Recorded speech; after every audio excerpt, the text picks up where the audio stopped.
मंजिल से नहीं, इन रास्तों से है मेरे यार। गुड मॉर्निंग ऑफिसर्स, आज हम लोग इस वीडियो में निर्देशांक ज्यामिति से रिलेटेड ऑब्जेक्टिव प्रश्नों को हल करेंगे। इससे पहले जितना भी चैप्टर था उसका ऑब्जेक्टिव बना चुके हैं और उसका लिंक आपको डिस्क्रिप्शन में मिल जाएगा या फिर आप प्लेलिस्ट में जाके चेक कर सकते हैं। तो चलिए हम लोग जानते हैं निर्देशांक ज्यामिति के सबसे पहले थ्योरी को, क्योंकि जितना भी ऑब्जेक्टिव है वो थ्योरी पर आधारित होता है। यदि मैं ऑब्जेक्टिव को हल कर दूं, टिक लगा दूं, तो आपको कोई फायदा नहीं होगा। आप इसका पहले थ्योरी जानिए और जिसे पता है थ्योरी वो इसका रिवीजन करेंगे। ठीक है, तो देखिए सबसे पहले आपको यह पता है ना कि किसी भी बिंदु की निश्चित स्थिति को दर्शाने के लिए हमें कितना रेखा चाहिए? दो रेखा चाहिए ना, जिसमें से आपको पता है एक रेखा आपका होता है क्षैतिज रेखा, ठीक है, और एक रेखा आपका होता है ऊर्ध्वाधर रेखा। इस रेखा को हम लोग कहते हैं क्षैतिज रेखा और इस रेखा को कहते हैं ऊर्ध्वाधर रेखा। क्षैतिज रेखा को ही कहा जाता है एक्स अक्ष, ठीक है, और ऊर्ध्वाधर रेखा को ही कहा जाता है वाई अक्ष। क्षैतिज रेखा को हम लोग क्या कहते हैं? एक्स अक्ष कहते हैं और ऊर्ध्वाधर रेखा को क्या कहते हैं? वाई अक्ष कहते हैं। एक्स अक्ष वाई अक्ष एक दूसरे को जहां पे काटता है उसे हम लोग कहते हैं मूल बिंदु। क्या कहते हैं? उसे मूल बिंदु कहते हैं, जिसका इंग्लिश होता है ओरिजिन। इसीलिए हम लोग मूल बिंदु को किससे दर्शाते हैं? ओ से दर्शाते हैं। ठीक है, अब देखिए मूल बिंदु से जब हम लोग एक्स एक्सिस पर दाईं ओर जाते हैं तो सभी मान होता है प्लस में आपका, तो प्लस में 1, प्लस में 2, प्लस में 3, प्लस में 4 हो जाएगा। ठीक है, जब मूल बिंदु से हम लोग बाईं ओर जाते हैं तो किस में मान होता है? माइनस में होता है, तो माइनस में 1 होगा, माइनस में 2 होगा, माइनस में 3 होगा, माइनस में 4 होगा। जब मूल बिंदु से हम लोग ऊपर की ओर जाएंगे तो सभी मान किस में होगा? प्लस में होगा, तो प्लस में 1 होगा, प्लस में 2 होगा, प्लस में 3 होगा, प्लस में 4 होगा। और जब मूल बिंदु से हम लोग नीचे की ओर जाएंगे सभी मान किस में होगा? माइनस में, माइनस में 1 होगा, माइनस में 2 होगा, माइनस में 3 होगा, माइनस में 4 होगा। ठीक है, इसके बाद आपको पता होगा कि चतुर्थांश कितने होते हैं? 4 होते हैं। चतुर्थांश कितने होते हैं? 4 होते हैं। तो ये कौन सा चतुर्थांश है आपका? ये है आपका प्रथम चतुर्थांश है, ये है आपका द्वितीय चतुर्थांश है, ये आपका तृतीय चतुर्थांश है और ये आपका चतुर्थ चतुर्थांश है। क्या है ये? चतुर्थ चतुर्थांश है। चतुर्थांश ध्यान दीजिएगा, यहाँ पे चतुर्थांश को ही हम लोग कहते हैं, चतुर्थांश को ही हम लोग कहते हैं तल भी कहते हैं। ठीक है, चतुर्थांश को ही क्या कहा जाता है? तल भी कहा जाता है या पाद भी कहा जाता है। इस चीज को याद रखिएगा, चतुर्थांश को ही हम लोग क्या कहते हैं? तल या पाद भी कहते हैं। तो ये आपका प्रथम पाद, द्वितीय पाद, तृतीय पाद, चतुर्थ पाद हो गया। या प्रथम तल की बात करेंगे तो तल की बात जब होगा तो ये प्लेन पर आधारित होगा, जैसे एक्स, और ये आपका कौन सा एक्सिस है? वाई एक्सिस है। ठीक है, तो अब देखिए ध्यान दीजिएगा, यहाँ पे ये पॉजिटिव की ओर को हम लोग एक्स से दर्शाते हैं और निगेटिव वाले को हम लोग एक्स डैश से दर्शाते हैं। ठीक है, उसी तरह वाई में पॉजिटिव वाले को वाई से और निगेटिव वाले को हम लोग किससे दर्शाते हैं? वाई डैश से। इस तरह से एक्स एक्सिस का नाम क्या हो गया? एक्स अक्ष का नाम क्या हो गया? एक्स एक्स डैश, और वाई अक्ष का नाम क्या हो गया? वाई वाई डैश हो गया। ठीक है, और एक्स अक्ष पर जितना भी मान है ये सभी मान 4, 3, 2, 1, 0, -1, -2, -3, -4, ये सभी मान एक्स का कहलाता है। तो एक्स पर जितना भी मान है वो सभी मान किसका कहलाता है? एक्स का। और वाई के घर में जितना भी मान है वो किसका मान कहलाता है? वाई का कहलाता है। ठीक है, अब बात आती है इसमें जो एक चीज पूछा जाता है आपसे, चिन्ह से रिलेटेड ऑब्जेक्टिव पूछा जाता है। चिन्ह से रिलेटेड तो चिन्ह इसमें से सबका जानना है कि प्रथम चतुर्थांश का चिन्ह क्या होगा, द्वितीय का क्या होगा, तृतीय का क्या होगा, चतुर्थ का क्या होगा। ठीक है, तो सबसे पहले चिन्ह जानने से पहले जानिए कि किसी भी बिंदु के निर्देशांक को, किसी भी बिंदु के निर्देशांक को हम लोग किससे दर्शाते हैं? एक्स वाई से दर्शाते हैं। किससे दर्शाते हैं? एक्स वाई से। किसी भी बिंदु के निर्देशांक को किससे दर्शाते हैं? एक्स वाई से दर्शाते हैं। ठीक है, अब देखिए जरा सा इसमें से ध्यान दीजिएगा, निर्देशांक को ही हम लोग क्या कहते हैं? नियामक भी कहते हैं। निर्देशांक को ही हम लोग क्या कहते हैं? नियामक भी कहते हैं। ठीक है, चलिए आगे इसके बाद जानना है। तो प्रथम चतुर्थांश का जब चिन्ह की बात आएगा तो प्रथम चतुर्थांश में भी पहले एक्स का चिन्ह होगा फिर वाई का चिन्ह होगा। तो देखिए तो ये प्रथम चतुर्थांश जो बना है किससे किससे बना है? तो ये x पॉजिटिव से बना है और y भी किससे बना है? पॉजिटिव से बना है। देखो ना, पहले x का चिन्ह, तो x का सभी मान किस में है, प्लस में है कि माइनस में है, x का सभी मान किस में है, प्लस में है, तो x का चिन्ह हो जाएगा प्लस, और y का सभी मान देखिए किस में है, प्लस में है, तो y का भी चिन्ह क्या हो गया, प्लस हो गया। द्वितीय चतुर्थांश का चिन्ह लिखेंगे तो पहले x तब y होगा आपका, याद रखना है आपको, चिन्ह में सबसे पहले किसका चिन्ह लिखेंगे, पहले x का चिन्ह होगा फिर y का चिन्ह होगा।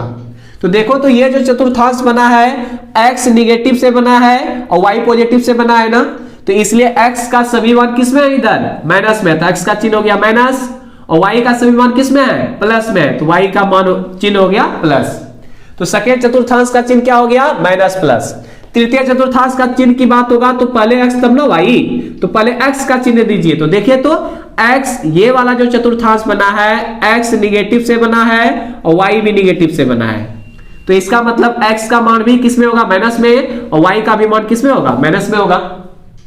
अब चतुर्थ चतुर्थांश की बात करें तो सबसे पहले x का चिन्ह फिर y का चिन्ह, तो x का सभी मान देखिए तो किस में है, x का सभी मान किस में है, प्लस में है, और y का सभी मान किस में है, देखिए तो माइनस में है, तो चतुर्थ चतुर्थांश का चिन्ह क्या हो जाएगा, प्लस माइनस। तो याद रखिएगा प्रथम चतुर्थांश का चिन्ह होगा प्लस प्लस, द्वितीय चतुर्थांश का चिन्ह होगा माइनस प्लस, तृतीय चतुर्थांश का चिन्ह होगा माइनस माइनस, चतुर्थ चतुर्थांश का चिन्ह होगा प्लस माइनस। ठीक है, अब देखिए कभी कभी यही क्वेश्चन भी पूछ देता है कि किस चतुर्थांश का चिन्ह क्या होता है, या फिर क्वेश्चन इस तरह से देता है कि आपसे पूछ देगा इस तरह से कि -2 -5 किस चतुर्थांश में स्थित है, ये बताइए आप। -2 -5, तो x का चिन्ह भी माइनस में है और y का चिन्ह भी किस में है, माइनस में है। और अभी तुरंत ना बताया आपको कि माइनस माइनस किसका होता है, तो माइनस माइनस होता है तृतीय चतुर्थांश का। तो ये बिंदु किस चतुर्थांश में है, तृतीय चतुर्थांश में। किस चतुर्थांश में है, तृतीय चतुर्थांश में है, ये याद रहेगा आपको। इसी प्रकार आप बताइए तो जल्दी से आप बताइए कि ये बताइए बिंदु किस चतुर्थांश में, 5 - 2 किस चतुर्थांश में स्थित है। तो आपको कैसे आंसर देना है, तो पहले x का मान किस में है, प्लस में है, x का मान किस में है, प्लस में है, और y का मान किस में है, माइनस में। तो इसका मतलब प्लस माइनस हुआ ना, और प्लस माइनस किस चतुर्थांश का चिन्ह होता है, चतुर्थ का होता है। तो इसका मतलब ये बिंदु किस चतुर्थांश में स्थित है, चतुर्थ चतुर्थांश में स्थित है। ठीक है, अब देखिए यहाँ पे ध्यान दीजिएगा, यहाँ पे अब बात आती है कि मूल बिंदु का निर्देशांक कितना होगा। यहाँ पे आपको पता है ना मूल बिंदु है, x एक्सिस y एक्सिस के कटान बिंदु को मूल बिंदु कहते हैं। तो यहाँ पे मूल बिंदु है, यहाँ पे हमें देखना है कि x का मान कितना होगा और y का मान कितना होगा। मान की बात करें तो देखो तो ये सभी मान किसका है, x का मान है ना। तो देखो तो मूल बिंदु पे आके x का मान कितना हो गया है, तो यहाँ पे 4, यहाँ पे 3, यहाँ पे 2, यहाँ पे 1, और मूल बिंदु पे आके x का मान कितना हो गया है, देखो तो 0 हो गया ना। उसी प्रकार से y का मान बताइए मूल बिंदु पे कितना होगा, तो देखो 4, 3, 2, 1, मूल बिंदु पे आके कितना हो गया, 0 हो गया। तो y का भी मान कितना हो गया, 0 हो गया। तो मूल बिंदु का निर्देशांक कितना होता है, 0 0 होता है। इस चीज को याद रखना, क्यों, क्योंकि देखिए 4, 3, 2, 1 यहाँ के 0 हो गया, और यहाँ भी 4, 3, 2, 1 यहाँ के कितना हो गया, 0 हो गया। तो x का भी मान 0, y का भी मान 0। ठीक है, तो मूल बिंदु का निर्देशांक कितना होता है, 0 0 होता है। अब यदि बिंदु दर्शाने की बात इसमें से आ जाए कि बिंदु कौन सा बिंदु कहां पे होगा, तो जैसे आपको दे दिया जाए कि बताइए आप इसमें कि 4 3 कहां पे स्थित है, 4 3 इसमें कहां पे स्थित है, ये आपसे पूछ दिया जाए। तो 4 3 जैसे दर्शाना है तो आपको पता है कि पहला मान किसका होता है, x का होता है, और दूसरा मान किसका होता है, y का होता है। तो पहला मान x का होता है, तो x का मान कितना आपके पास 4 है, और y का मान 3 है, तो y का मान यहाँ 3 हो गया। तो अब आपको ढूंढना है कि x का मान 4 किधर है। तो देखिए तो x का मान x के घर में मिलेगा ना, तो x के घर में देखिए 4 कहां पे, यहाँ पे है। y का मान 3 देखिए, तो y का मान y के घर में मिलेगा ना, तो y के घर में जाइए और y का मान ढूंढिए 3 कहां पे है, तो y का मान 3 यहाँ पे है ना। अब इससे आगे बढ़िएगा और इससे आगे बढ़िएगा, तो दोनों आके यहाँ पे आके मिला, तो यही बिंदु आपका क्या हो गया, पहले x का मान 4, y का मान 3 हो गया। ठीक है, इस तरह से हम लोग बिंदु को दर्शाते हैं। ये कौन सा एक्सिस है, x एक्सिस है, और ये कौन सा एक्सिस है बताइए, ये आपका y एक्सिस है। ठीक है, अब यहां पे बिंदु दर्शाता हूं मैं, यहां पे तो मूल बिंदु है, o से दर्शाएंगे, इधर हो जाएगा 1 2 3, इधर दर्शाता हूं 1 2 3 4 5। ठीक है, मैं सिखाने के लिए आपको बता रहा हूं पहले। वैसे आपको जब भी दर्शाना होगा बिंदु ना, तो इधर 3 गए, इधर भी 3, ऊपर भी 3, नीचे भी 3, ताकि आपका ग्राफ देखने में अच्छा लगे। चलिए अब यदि मैं कहूं कि बताइए तो 2 5 बिंदु कहां पे होगा, 2 5 बिंदु कहां पे होगा, 2 5 बिंदु बताइए, 2 5 बिंदु कहां पे होगा। तो ध्यान दीजिएगा 2, तो x का मान कितना है आपके पास, देखिए यहां पे 2 है, और y का मान कितना है आपके पास 5 है ना, y का मान कितना है आपके पास 5 है। पहला मान x का, तो x का मान 2 हो गया, और दूसरा मान y का मान कितना हो गया 5 हो गया। नहीं तो अब देखिए 2 5 कहां पे होगा, तो x एक्सिस पे x का मान होगा 2 यहां पे, और y का मान 5, तो y एक्सिस पे होगा, तो यहां पे है आपका, इन दोनों से आगे बढ़ेंगे, तो इससे आगे बढ़ेंगे और इससे आगे बढ़ेंगे, तो दोनों जाके जहां जाके मिलेगा वही बिंदु आपका हो जाएगा 2 5। कितना हो जाएगा यहां पे 2 5। लेकिन सर ये तो बता चुके थे, देखो इसमें सीखना क्या है, ध्यान दीजिएगा आप लोग, देखिए इसमें सीखना क्या है आपको, देखिए तो अभी तुरंत देखिए तो ये लंबाई आपका कितना है बताइए तो आप ही, और ये लंबाई कितना है, तो ये लंबाई छोटा है तो इसका मतलब ये मान कितना है 2 है, और ये लंबाई बड़ा है तो इसका मतलब ये मान कितना आपका 5 है, और 5 किसका मान था y का मान था, तो इसका मतलब ये 5 जो है ये y का मान है, और यहां पे जो आप 2 दिए हैं ये 2 किसका मान है x का मान 2 है, यही ना। अरे यार देखो ना ये लेंथ कम है तो x का मान 2 है, और ये लेंथ बड़ा है तो y का मान कितना है 5 है आपका।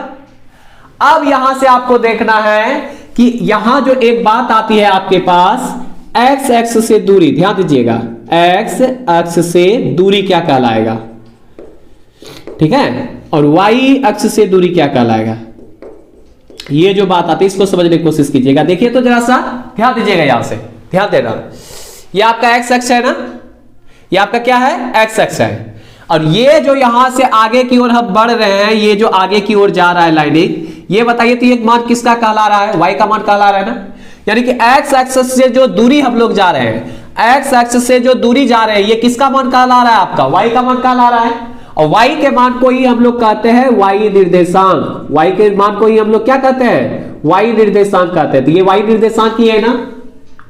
तो आपने क्या देखा, x एक्सिस से जो दूरी जाएंगे वो किसका मान कहलाएगा y का मान कहलाएगा, और उसी प्रकार से y अक्ष से जो दूरी गया है, याद देखो ये y अक्ष था और इससे आप दूर गए हैं, तो y अक्ष से जो दूर गए ये किसका मान कहला रहा है, यहाँ पे देखिए तो x का मान कहला रहा है ना, तो y अक्ष से जो दूरी होगा वो किसका मान कहलाएगा x का मान कहलाएगा, और x के मान को ही हम लोग क्या कहते हैं x निर्देशांक कहते हैं।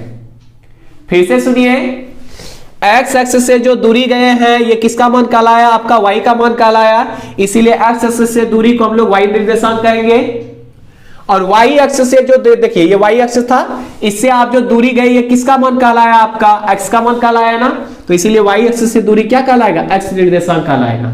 और याद रखिएगा x निर्देशांक को ही हम लोग कहते हैं भुज, और y निर्देशांक को ही हम लोग कहते हैं कोटि, क्या कहते हैं कोटि कहते हैं, ठीक है। यदि आपके पास इसमें से पूछा जाए बताइए इन्हीं सवाल में कि आप बताइए कोटि का मान कितना है, तो कोटि का मान मतलब y का मान, y का मान कितना है आपके पास 5 है। अब इसी सवाल में पूछ दिया जाए कि भुज का मान कितना है, तो भुज मतलब x का मान कितना है 2 है, ठीक है। तो फिर से देखिए सवाल, जैसे आपके पास दे दिया जाए 5 - 7, इसमें आपसे पूछेगा कि बताइए x का मान कितना है, तो x का मान 5 है, y का मान कितना है, तो y का मान -5 है, -7 है। अब इसी में से पूछ देगा आपसे कि बताइए x निर्देशांक कितना है, तो x के मान को ही x निर्देशांक कहते हैं, तो x निर्देशांक का भी मान आपके पास कितना है 5 है। y निर्देशांक का मान कितना है, तो y के मान को ही y निर्देशांक कहते हैं, तो y निर्देशांक का मान कितना है आपके पास -7 है, ठीक है। अगर आपसे पूछ दिया कि भुज का मान कितना है, तो x के मान को ही हम लोग भुज कहते हैं, तो भुज का मान कितना है 5 है। कोटि का मान पूछेगा तो y के मान को ही हम लोग कोटि कहते हैं, तो कोटि का मान आपका कितना है -7 है। तो इस तरह का क्वेश्चन जो है आपके पास यहाँ पे दिया हुआ है। तो चलिए हम लोग बनाए, अब चलिए बनाते हैं। अब हम लोग ऑब्जेक्टिव प्रश्नों को हल कर लेते हैं। तो आपके पास सवाल दिया हुआ है यहाँ पे, ध्यान दीजिएगा। पहला प्रश्न है कि बिंदु -8 बिंदु आपके पास है -8 ये आपसे पूछा जा रहा है कि किस चतुर्थांश में स्थित है। तो अभी मैंने बताया था ना चतुर्थांश के बारे में, x था ये y था, प्रथम चतुर्थांश ये था जिसका चिन्ह क्या था प्लस था, द्वितीय चतुर्थांश ये था इसका चिन्ह क्या था आपका माइनस था, तृतीय चतुर्थांश ये था जिसका चिन्ह क्या था माइनस था, इसके बाद चतुर्थ चतुर्थांश ये था जिसका चिन्ह क्या था प्लस था। अब आपके पास क्या है -8 6 है, -8 6 में देखिए x का मान माइनस में है, y का मान प्लस में है, तो माइनस प्लस किस चतुर्थांश का चिन्ह होता है? द्वितीय का होता है ना, तो इसका सही जवाब क्या हो जाएगा? Option number B. ठीक है, सेकंड का जवाब आप दे सकते हैं। देखिए यहाँ पे क्या है, -3 -4 किस चतुर्थांश में है? -3 -4, तो दोनों मान किस में है? माइनस में है ना, x का भी मान माइनस में, y का भी मान माइनस में, और दोनों मान माइनस में किस चतुर्थांश में होता है?